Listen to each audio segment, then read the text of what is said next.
And a confession, for a college application essay back in the day, back in 1978 to be exact, I wrote an essay on why we needed a world government, and I've never really changed my mind since then.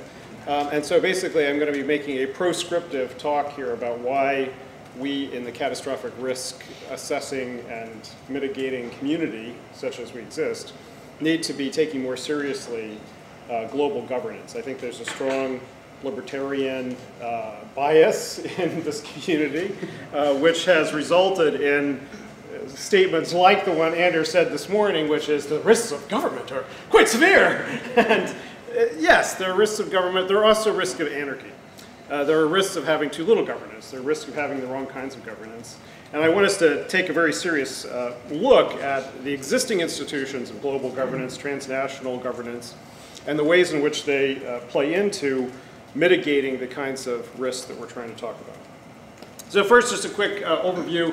The Federalist movement's been around for 100 years. It led to, after World War I, to the creation of the League of Nations. The League of Nations was a failure. After World War II, it led to the creation of the United Nations, and in a different way to the creation of the EU and to NATO. And I would argue that EU and NATO have been a resounding success in many ways. It's been a slow and fitful evolution of those institutions, but in many ways they've been very successful. Unfortunately, 8 years ago, many of the kinds of progress that we had been making towards transnational governance ground to a sudden halt, and we had then the coalition of the willing, and we had the resounding opposition to any kind of multilateral action on the part of the Bush administration. But what has happened, as was predicted by Paul Kennedy back in the 1980s when he wrote about the trajectory of all empires, is that empires reach a point of imperial overreach. They start to try to maintain an empire that's too big for them to afford. They begin to collapse financially, militarily, and in other ways. And we have reached that point as an empire.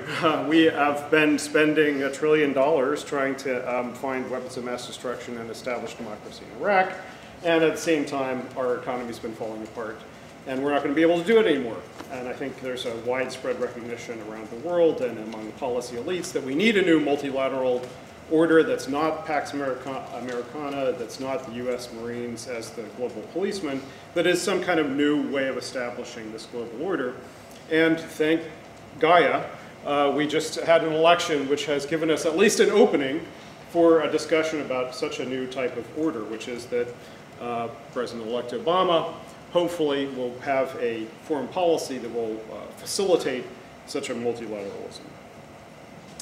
Now I want to put it also in the case, since we're all futurists and we like systems of complexity theory, I want to put it a little bit in that context. I think that there is a trajectory of intelligence and the trajectory of life that just as we are evolved out of single-celled organisms who formed hypercycles and autopoietic boundaries around themselves that found that there was an evolutionary advantage to having a forebrain and a skin around all of our cells, that states have the same kind of trajectory, that we've evolved from tribes into nation states, and now we're evolving from nation states into some kind of superorganismic state. And it's always ironic to me when I read futurists like Kevin Kelly just last week, who published an essay about looking for the global superorganism. And he had a number of different things that if the global superorganism were to evolve out of the internet, what kinds of things would we expect to say? Well, dude, look for the global superorganism when you have a bunch of people having a conversation about how we can all collectively do something together,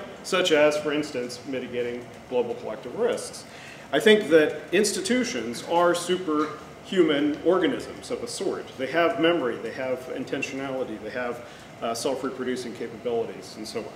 What we need to build at the global level is our forebrain, our global forebrain, to be able to have the foresight to see risks and to respond to them in an active way. And I think there is a strong cognitive bias on the part of people in our community to say that all the risks are on the part of the visible things that governments have done. And of course, the governments do very many bad things and they kill very many people. But if you wanted to compare, say, living in Somalia to living in Soviet Russia, the worst excesses of the Stalin regime did not affect the average person. It was a terrible regime, but did not affect the average person to the extent that living under no government in Somalia affects the average person. So that's the kind of cognitive bias I think we have to think about. Now, I'm not saying that the options are totalitarianism versus anarchy, but I'm saying that the options may be that the fact that we don't have an effective global governance system today creates far more problems for us than the risks that we've run if we had an effective global governance system. What are some of the barriers to having global governance? Well, one is that at least a quarter to half of the world lives under one form or another of authoritarianism. So to have a truly representative global governance system, you have to have at least a quarter to a half of the people sitting at the table representing extremely odious regimes, and that people were not selected by any kind of democratic process or not held accountable to their people. And so you have the parodies of justice at the UN level, where you have human rights commissions with Libya and China and people like that on it. And I don't, I don't hold with that. I'm not a Pollyanna-ish person about the United Nations. I think we need to fight intensively for democratization of undemocratic regimes, just not with the U.S. Marines.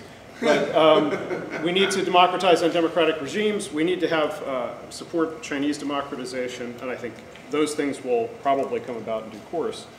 Another problem, of course, at UN level or at the political globalization level is the need to balance political and economic power with population. And it doesn't make much sense to have the victors of World War II, even if they are the G7 or whatever, controlling the Security Council without very much input from the growing populations of Africa and Asia and India.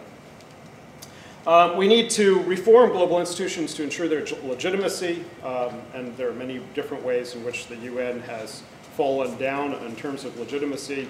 I think most strikingly recently the atrocities and various kinds of corruption committed by UN peacekeeping forces that were poorly trained, which I'll come back to in a second. And we need to achieve local support, that is, national support, for increasing levels of global political coordination and for financing of the UN. Now, I'm kind of optimistic in the current situation because there's a lot of talk, because of the financial meltdown, about holding a Bretton Woods II, about trying to reorganize the new set of institutions to regulate banking and trade and commerce at an international level. And so I'm quite optimistic, actually, that there will be at least a couple possibilities and openings in the next couple of years for not only organizing banking and protecting free trade, but also establishing a firmer basis for transnational institutions, a firmer financing basis. One proposal that's been around for a long time is what's called a Tobin tax, which would be a tax on all international currency transactions, and people have proposed that as a basis for a stable financing of the United Nations. And of course, people have talked about carbon taxes as well. Just to point out, you can't see this very well, but basically the current US debt to the United Nations is about $2 billion, and the current total world debt to the United Nations is about $5 billion. But $2 billion, what is that now in terms of our new metric of politics? Oh, that's about 2% of what we just spent on protecting, on the global currency, political, financial meltdown that we just had. So yeah, for 2%, of what we just spent, the $1 trillion that we just spent on any kind of variety of banking bailouts. What? Is it 0.2%? 2 billion out of 1 trillion. Yeah, billion out of trillion is 10 to the minus 3. Oh yeah, okay, you're right. Okay, so it's even smaller. Sociologist, not mathematician. Get presented that way, invade Iraq or develop. Right, and what kind of political capital would we gain if we actually paid up our debt to the United Nations? Let's skip over that. Let's talk about resilience for just a second. The United Nations has been working on trying to coordinate the concept of resilience at an international level for at least 15 years. The most recent document, the Hyogo Framework for Action, Building Resilience of Nations and Communities to Disasters. You can read all about it at unisdr.org. They want to make disaster risk reduction a national and local priority with strong institutional basis for implementation. Identify, assess, and monitor. This is all UN speak, of course. Identify, assess, and monitor disaster risks and enhance early warning. Use knowledge, innovation, and education to build a culture of safety and resilience. Reduce the underlying risk factors and strengthen disaster preparedness. Well, you read the document, and it's exactly what we should be doing at every single level. Coordinate with regional bodies, coordinate with national bodies, establish various kinds of goals. Absolutely no enforcement. right? That's exactly what we should be doing. It's what, coming out of this kind of a meeting, you would all say, well, that's exactly what we should be doing to build civilizational resilience in the face of natural disasters. But there's absolutely no enforcement. And so they just rely on, you know, Togo saying, yeah, we're setting up a disaster preparedness situation, blah, blah, blah. And there's no funding for it, et cetera. There is an international UN trust fund for disaster reduction, which is to support the Hyogo framework, but of course, not very well funded. By the way, the UN refugee agencies, which would be another part of disaster preparedness, they've helped 50 million refugees since they were established 50 years ago. So, 2 agencies. Another concept about how collective, global collective governance establishes and reduces risks, establishes a framework for reducing risks, is the concept of collective security. And we need to have and promote and strengthen the ability of our transnational institutions to turn what could be wars into police actions, to make countries invading one another, to make civil wars, to make genocides a matter of law enforcement as opposed to a matter of international conflict. Right now, UN peacekeeping missions, there are 63 missions around the world, there's 63 missions since 1945, but currently there's 20 missions going on with 10,000 personnel from 118 countries. The UN is also building an international police force, which has thousands of police under training around the world. I would advocate for a UN Army, don't have time to talk about it, standing UN Army instead of peacekeeping troops. I think that's one of the reasons why we've had such lapses of discipline among the peacekeeping troops. World law enforcement, if we're going to be tracking down people who break international treaties around things like nanotech regulation or bio-warfare, bioweapons and so forth, we need to have international law. And it can't just be the International Criminal Court, which goes after things like genocide, crimes against humanity, and so forth. We need a new set of mandates for international law enforcement so that Interpol can be tracking down terrorists in a much more aggressive way than they currently do.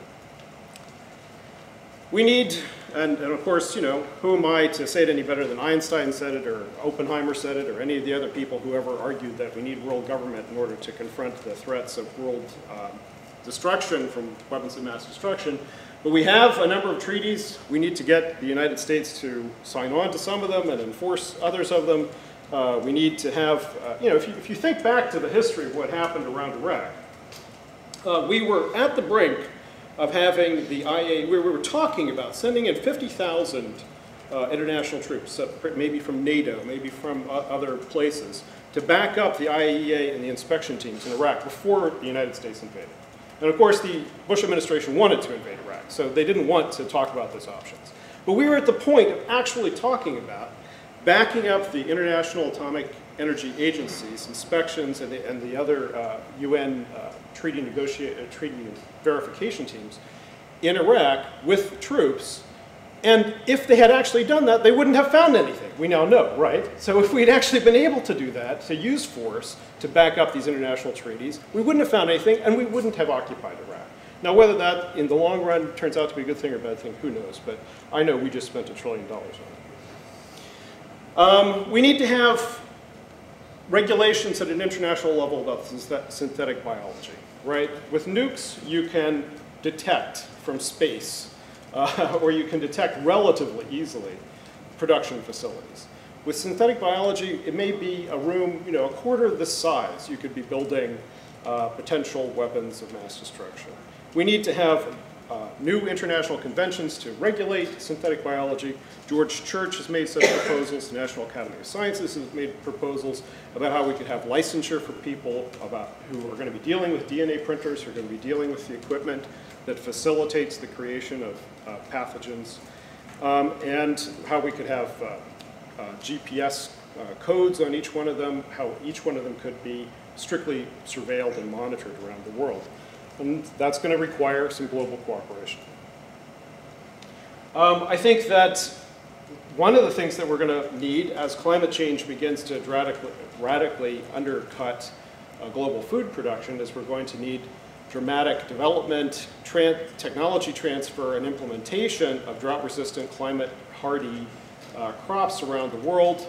Currently, there are a number of programs at the UN who try to facilitate these kind of green revolution activities, those are going to need to be supported. Pandemic activity. The UN has a WHO epidemic pandemic alert and response system. They've been trying to strengthen and coordinate and support local health systems. They've been trying to mandate the local health systems, like with the Chinese outbreak of, what was it, a year ago? They had some kind of flu outbreak and they tried to hush it up. SARS, was it SARS that they tried to hush up? So after that, they tried to say, well, every country should report to the WHO within 24 hours any kind of outbreak of a pandemic. But of course, they have no enforcement. What can you do to China about that kind of thing? We need to have transnational enforcement of these kinds of activities.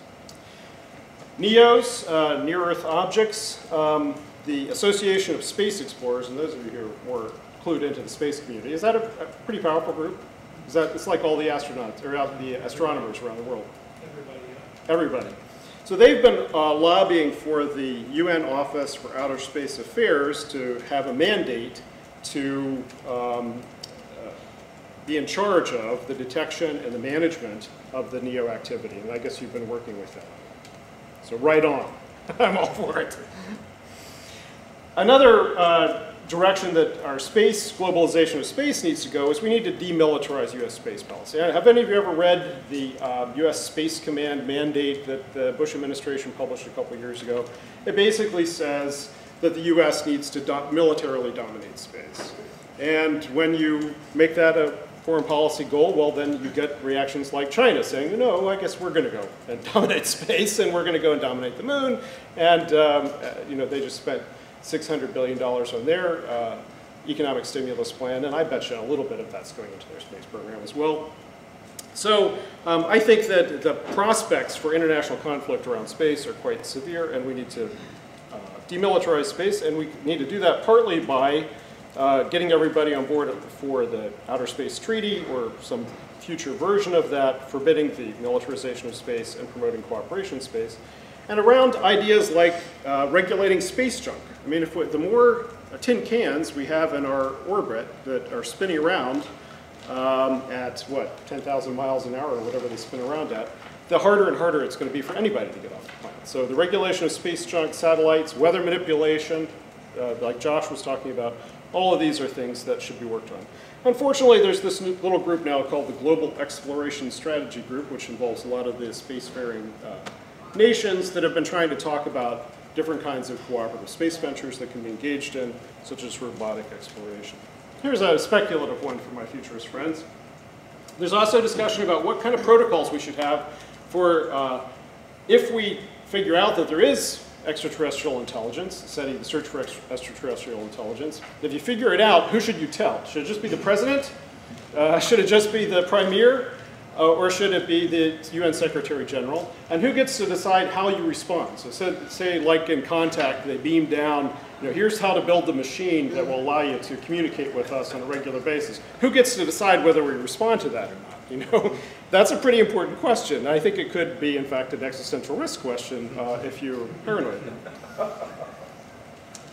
Cybersecurity. Now, you know, I talked at the Singularity Summit last year, and I brought this up, and everyone was completely uninterested in talking about this. But there is a treaty called the Wassenaar Treaty. The Wassenaar Arrangement on Export Controls for Conventional Arms and Dual-Use Goods and Technologies. It's an international trade in weapons treaty. It establishes an international body, has something like 100 members in this international body, 100 states, or no, it has 40 participating states. But it regulates trade in cryptographics, among the many other things it regulates. It regulates trade in cryptographic software, expert systems, and supercomputers. So, you know, I would say that if Eliezer, in his wisdom, cooks up some kind of supercomputer, that we actually do have a right as a nation and as a world organization to say, well, we would rather you not export that to North Korea. Or, you know, we would rather that, you know, that stay in the hands of liberal democracies, or, you know, that we know who has that kind of a thing. So my plea is that instead of indulging in our fear of hypothetical totalitarianism, we live in a world in which we cannot get effective international political action to stop the murder of the Darfuri. We live in a world where we can't get effective political action to spend the $1 billion or $2 billion that it would take to provide sanitation to prevent the deaths of, unnecessary deaths of millions and millions of children around the world. We live in a world in which we can't get international political cooperation to make sure that Iran doesn't have a nuclear weapon. That's the kind of world we live in. We don't live in a world in which the immediate threat is totalitarian government coming from The Hague and sticking wires in all of our heads so that we have pleasure machines and never want to do anything but love The Hague. That's not the world we're going to live in for the foreseeable future. We live in a world where there are many, many serious catastrophic risks and where there actually are real existing institutions at national and international level trying to address those catastrophic risks. And we need to coordinate our efforts, our very foresightful, futurist policy efforts with the ones that already exist out there. So that's my contribution today. Thanks very much.